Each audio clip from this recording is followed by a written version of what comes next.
السلام عليكم، ازيكم يا شباب؟ يا رب تكونوا بخير. طلاب كتير في الفترة دي بتكون محتارة تشتري كام كتاب، وفي مجموعة من الطلاب بيفكروا ان هم كل ما يشتروا كتب اكتر يبقى ده احسن ليهم. فتلاقيه يقول لك انا هشتري في المادة 3 او 4 كتب عشان يكون معايا افكار كتير كده واخش الامتحان مش خايف من اي حاجة. ولما يشتري 3 او 4 كتب تلاقيه عايز يحلهم، فبالتالي هيعمل ايه؟ هيهمل الشرح، او زي ما احنا بنقول كده هيكروت الشرح. يعني هيسيب المرجع الاساسي اللي المدرسين اصلا بيحطوا منه الاسئله ويروح يمسك كتب الحل اللي هي اصلا من غير الشرح والفهم ملهاش اي لازمه. كفايه قوي لكل ماده كتاب واحد بس. ولو حسيت ان انت معاك وقت عايز تزود كتب براحتك زود، كله حسب وقتك، بس اهم حاجه الشرح. ومن اكتر المواد اللي انا بنصحك تجيب فيها كتابين هي العربي. اشمعنى العربي يعني اللي اشتري فيه كتابين؟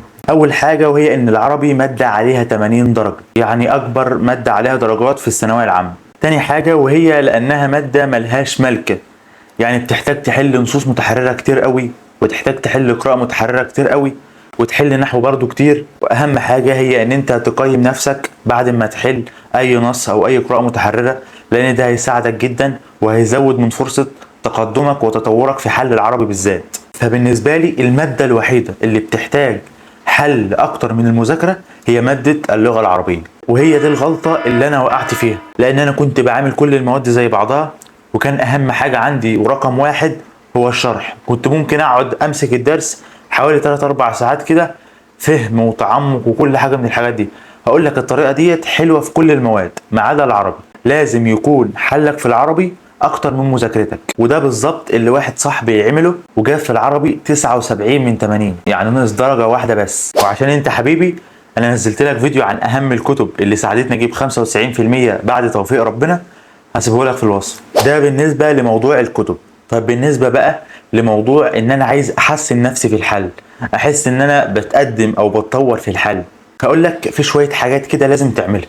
اول حاجه وهي ان انت لازم تكون فاهم الدرس كويس قوي.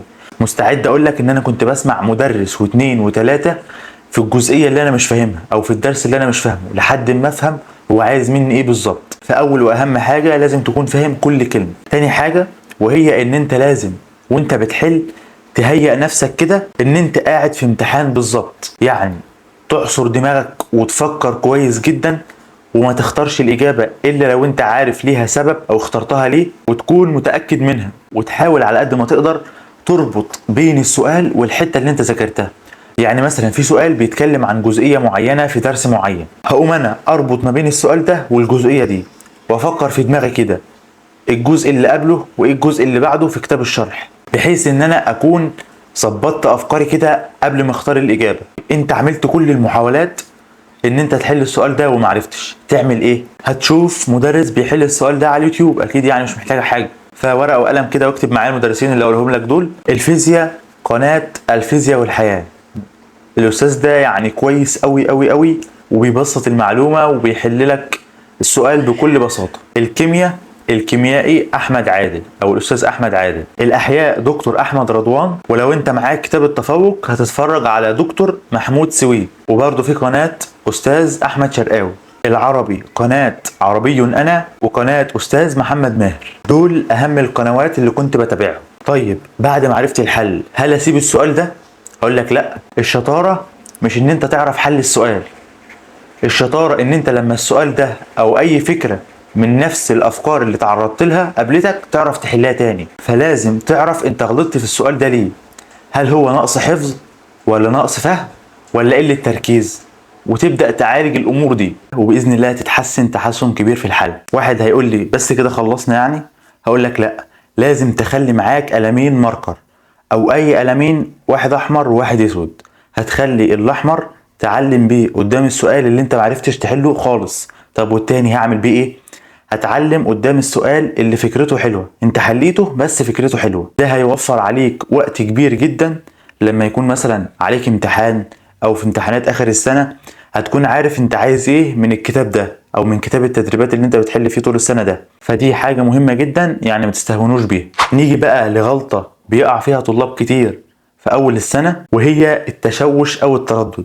تلاقي طالب ما كملش حصتين عند مدرس وتلاقيه يقول لك انا مش فاهم منه حاجه انا هغيره. لا، انا عايزك تصبر كده وتهدى على نفسك وتتأنى وما تاخدش قرار وانت متسرع. يعني على الاقل 20 يوم بالكتير قوي شهر على ما تشوف نظام المدرس ده في الشرح والحل والامتحانات اللي هو هيعملها والمراجعات برضو اللي هو هيعملها. فما تتسرعش عشان تعرف تقرر صح. السنة لسه معاك طويلة، فلازم تتأنى في اختيار المدرس اللي انت هتكمل معاه طول السنة. انا عارف احساسك ان انت عايز تفهم كل حاجة وتحل كل الاسئلة اللي بتقابلك، بس يعني صباح الفل كده، انا في حاجات ما فهمتهاش غير في المراجعة النهائية وفي ليالي الامتحان. بعد ما خدت المنهج كله كده وربطته في بعضه بدأت افهم حاجات ما كنتش فاهمها في اول السنة. فاهدى كده وما تقلقش، لسه السنة معاك طويلة. وانا سايب لك في الوصف فيديو عن اهم المدرسين اللي ساعدوني سواء كان يوتيوب او منصة. في حاجة اخيرة كده، مراعاة للظروف الصعبة اللي احنا بنعيش فيها دلوقتي، جبت لك فكرة يعني توفر عليك فلوس الكشاكيل والورق شوية، وهي ان انت تشتري رزمة ورق ابيض اللي هو بتاع التصوير ده. انت لما بتيجي تشتري كشكول كبير النهاردة اقل حاجة 50 جنيه. انا اشتريت الرزمة دي ب 130. الرزمة دي اسمها مرام اي 4 70 جرام. هتكتب فيها كل اللي انت عايزه، هتحس ان الورقة معاك كبيرة قوي، ما انتش مقيد بسطور.